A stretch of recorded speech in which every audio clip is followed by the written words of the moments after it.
Bonjour, nous revoilà donc pour la suite de la vidéo 36. Donc c'est une vidéo où j'étais un peu obligé d'aller vite parce que bon, d'expliquer un peu un concept très important que beaucoup d'amateurs et même de professionnels ne connaissent pas. C'est-à-dire que la plupart des traders, ils vont prendre une position basée sur le risque ratio, sur le risque rendement. Autrement dit, il se dit, tiens, maintenant ici, dans cette configuration-là, je vais rentrer parce que mon stop, il va être de 1, mais si je gagne 4, ou 3, ou 5. Donc, pour lui, c'est une justification pour prendre ce trade. Donc, l'esprit humain considère que lorsqu'il a limité son risque, ça justifie pour lui qu'il peut prendre une position. C'est pour ça que les options, c'est une grande arnaque parce que les options aussi vous permettent de penser comme ça. Vous dites, tiens, j'achète un call ou une put, c'est une somme limitée de pertes, mais je peux gagner 5-10 fois plus.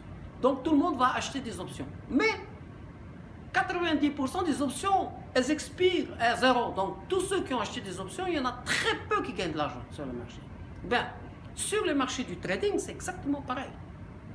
Il faut éviter de réfléchir en se disant que, tiens, je vais faire ceci parce que je vais risquer que ça et je peux gagner un gros morceau. Donc, je fais le trade.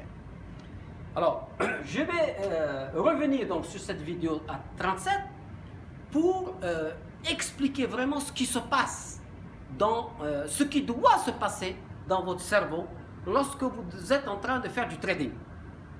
Je recommence. Ici, la formule de l'espérance mathématique de rentabilité.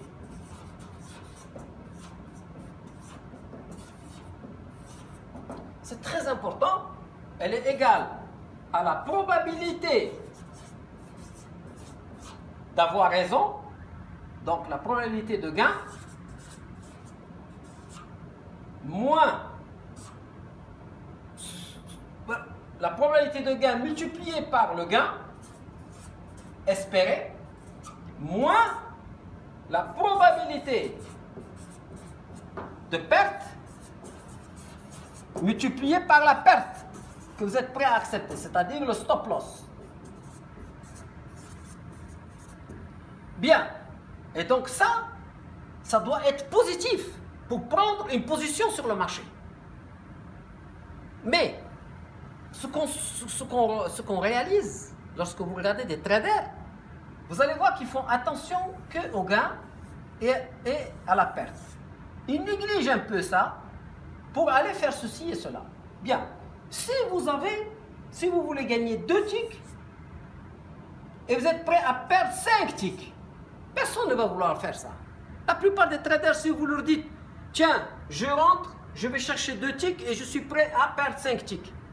Mais regardez, lorsque vous rentrez avec 80% de probabilité de gain et donc 20% de probabilité de gain ici et 20% de probabilité de perte, ben vous avez ici 16 et ici 10, donc vous avez 6 positifs. Donc ça, c'est un trade qui est très intéressant, que beaucoup de gens ne font pas, mais qui est la clé, en tout cas, de ce qui a été mon trading.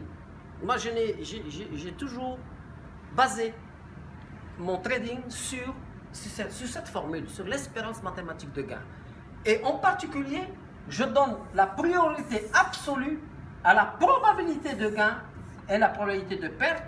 Et je ne fais pas très attention, en tout cas pas trop, au ratio gain et ratio de stop loss. Et ça, c'est vraiment très important lorsque vous allez commencer à faire du trading sur le carnet d'or, ou en tout cas sur les futurs, où vous devez essayer de gagner 1, 2, 3, 4 ticks. Donc vous pouvez aller chercher un tick. Par exemple ici, vous cherchez un tick et vous acceptez 3 de perte. D'accord? Mais si ici vous avez un tick de gain et 3 de perte, mais vous avez 80% de chance de toucher le tick et vous avez 20% de chance de perdre les 3 ticks. Donc ici, on va avoir 1 fois 8, 8, Et 3 fois 2, 6 égale 2. Donc vous avez une espérance mathématique de gain positive. Alors que, apparemment, dans les livres, on ne va jamais vous recommander de faire un trade où le ratio il est de 1 pour 3. Vous voyez la différence? Et ça, c'est une leçon très importante que j'aimerais que vous puissiez étudier et tester.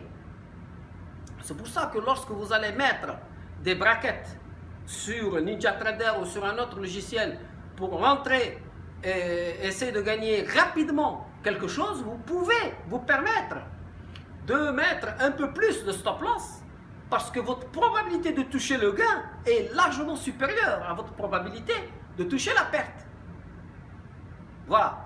Donc j'espère que j'ai bien pu exprimer un petit peu ce concept d'espérance mathématique de rentabilité pour que vous puissiez intervenir sur les marchés, mais en réfléchissant de manière complètement différente à ce que nous apprenons et surtout par rapport à notre réflexe humain. Il est évident que notre réflexe humain, lorsque vous venez et vous dites « Tiens, je fais quelque chose avec toi, si je gagne 1, mais si je perds 3 », tout de suite l'être humain dit « Non, je ne suis pas intéressé ». Il y a un réflexe de rejet lorsque on a affaire à un ratio risque-rendement qui n'est pas favorable. Mais en réalité, on a tort, parce que c'est l'espérance mathématique, la probabilité de gain qui vient compenser ce ratio qui semble pas à notre avantage et qui vient transformer, grâce à cette formule mathématique, et qui nous donne une espérance mathématique de rentabilité positive.